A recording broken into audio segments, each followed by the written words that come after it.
ৰেকি দ্বিতীয় ডিগ্ৰী শিকিলে আপোনাৰ কি লাভ হ'ব বা আপুনি সুফল কি পাব সেয়া অলপ ক'বলৈ লৈছোঁ।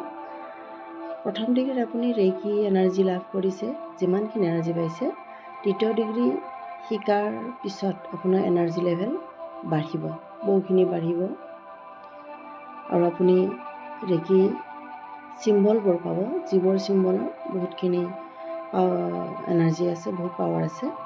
পাৱাৰ চিম্বল লাভ কৰিব, কানেকশ্যনৰ কাৰণে চিম্বল লাভ কৰিব। ফলত আপুনি দূৰত থকা মানুহ, জীৱ জন্তু বা অন্য যিকোনো বস্তুক আপুনি এতিয়া নিজৰ ঘৰৰ পৰাই হিলিং কৰিব পাৰিব, এনাৰ্জি পঠিয়াব পাৰিব, য'তে নাথাকক মানুহ বা অন্য বস্তু হ'ব পাৰে। তাৰপিছত চিম্বল ড্ৰ কৰি আপুনি আপোনাৰ ঘৰ, গাড়ী ইত্যাদি বস্তুবোৰ ক্লিনিং কৰিব পাৰিব।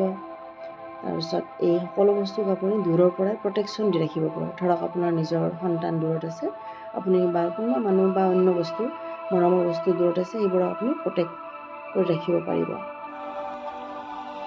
উইচ বক্স বনাই নিজৰ ইচ্ছা পূৰ্ণ কৰিব পাৰিব। এতিয়াৰ পৰা দ্বিতীয় ডিগ্ৰী শিকাৰ পিছত আপুনি উইচ বক্স বনাব পাৰিব আৰু চিম্বলৰ দ্বাৰা সেইবোৰ হিলিং কৰিব পাৰিব নিজৰ ইচ্ছা পূৰ্ণ কৰিবৰ বাবে।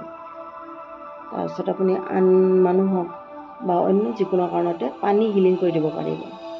দূৰত থকা পানীখিনিও আপুনি এতিয়া আৰু ওচৰলৈ নোচোৱাকৈ হিলিং কৰি দিব পাৰিব। এনেদৰে বিভিন্ন নিয়ম আছে, বিভিন্ন পদ্ধতি আছে আপুনি দ্বিতীয় ডিগ্ৰী শিকাৰ পিছত, যিবোৰ আপোনাৰ অনুপস্থিত, অৰ্থাৎ আপুনি নথকাকৈও সেইবোৰ দূৰৰ পৰাই কৰিব পাৰিব। ধন্যবাদ।